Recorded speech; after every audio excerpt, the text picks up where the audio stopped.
Exposure to this dynamic may increase the likelihood of rage in adulthood in the child exposed to it, or at least difficulty regulating strong emotions such as rage. Scapegoating. Narcissistic parents can sometimes scapegoat one child in the family system. Often they would choose the child they are most threatened by. It's paradoxical, as they may scapegoat the child they most need because that child is a source of validation or is a high achiever. They will also scapegoat this child for reasons that otherwise threaten their public persona. For example, the child may exhibit characteristics or have an appearance that the parent feels unacceptable. It is as though the shame of needing the child results in projection of negative thoughts and behaviors onto that child. Among many of the people interviewed for this book, the scapegoated children were either the oldest, more successful, had more friends, or were more intelligent than their siblings, or posed some other threat to the ego of the parent. The parent may even have felt competitive with the child. This is an extraordinarily painful dynamic for the child, who may feel as though the entire family system is conspiring to bully him or her, and highlights fears of ostracism and isolation. It is not usual within a narcissistic family system.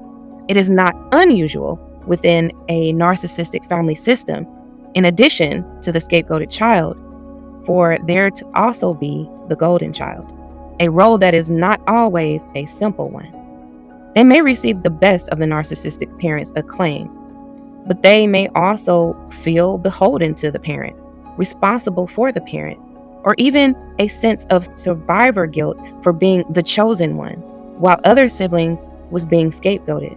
Interestingly, many golden children will report that they found it even more difficult to distance themselves from the narcissistic parent as adults for a complex set of reasons, including guilt, fear, confusion, duty, and obligation.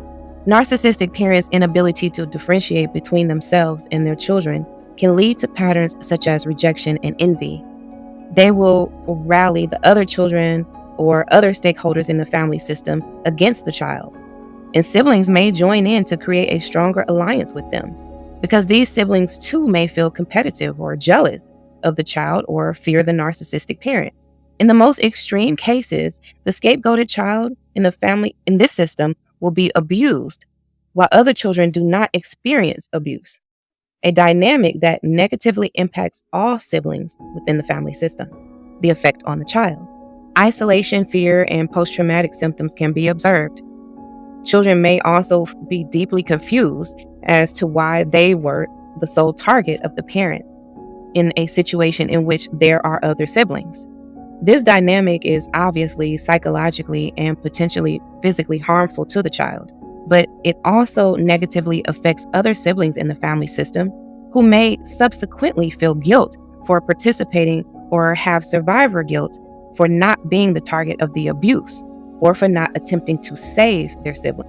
It may also model scapegoating behavior for the other children in the family, which they may take into future relationships. How does this play out into adulthood? The scapegoated child may be very untrusting as an adult and may find it difficult not only to trust in intimate relationship, but also to trust other systems. There can be real fear that within groups of friends, in school, or in work settings, the scapegoating dynamic may replicate. There may also be long-term psychological and psychiatric fallout, manifested through mental illness, risky behavior, or other maladaptive behaviors such as substance use. Over and under indulgence. Parents who are narcissistic and entitled are on when it works for them to be on, and off when they are off. Their onness and offness do not tend to mirror what the child needs.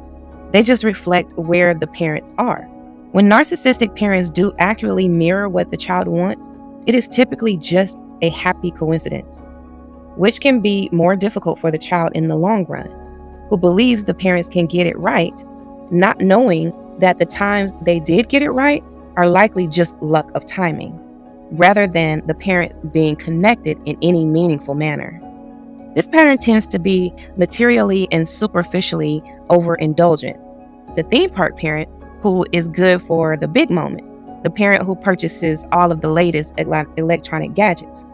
but emotionally underindulgent or altogether absent, has no interest in really noticing or listening to the child when it is about feelings, vulnerabilities, or anything else that is not gratifying to the parent. It can be quite confusing for children who may have a comfortable home, plenty of toys, lovely clothes, and even lots of other interesting experiences, like vacations, yet who are rarely, if ever, heard or listened to.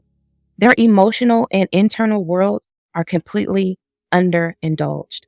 Effect on the child. Children in an over and underindulgent situation are confused. There can be some guilt that emanates from this because, on one level, their lives look cool and interesting, as there is often a wealth of stuff, but on another level, there is little time or awareness from their parents. When I have worked with clients who experience this pattern of over and underindulgence as a child, more than once, they have said that they would have traded in the material stuff for an emotionally available parent. Children often receive the message from their parents that their material needs are being met, so asking for anything more is hubris. You have everything a kid could want. What else do you want? Children may not understand or be able to articulate that they have other needs and will often just participate in the superficial stuff and needs that are being met, but miss out on the crucial period of developing an emotional vocabulary and an intrinsic value system. That was a little struggle. How does this play out into adulthood? There may be a tendency for people to over and underindulge themselves in adulthood. This may play out in seeking solace in superficial pursuits, such as shopping or acquiring expensive items, but not attending to their own emotional and internal needs. The echoes of guilt and confusion that may accompany this pattern may also surface as disappointment and frustration, a pattern that may be carried into adult relationships, or a pattern of falling into relationships with people who provide well materially, but not emotionally. Over and underindulgence can also be a setup for their own narcissism in adulthood, because they were taught to regulate through external stimuli rather than internal modulation. If you keep watching this series and thinking, something here feels uncomfortably familiar, that is your discernment waking up. The next step is not another video. It is clarity. The Decision Audit Toxic Parent Edition can provide that clarity. This audit helps you decide whether to keep full contact, limit contact, or step back from a toxic parent, based on evidence, not guilt. You are not deciding how to treat them. You are deciding how much access they get to you. Download the Decision Audit Toxic Parent Edition today. Link in bio.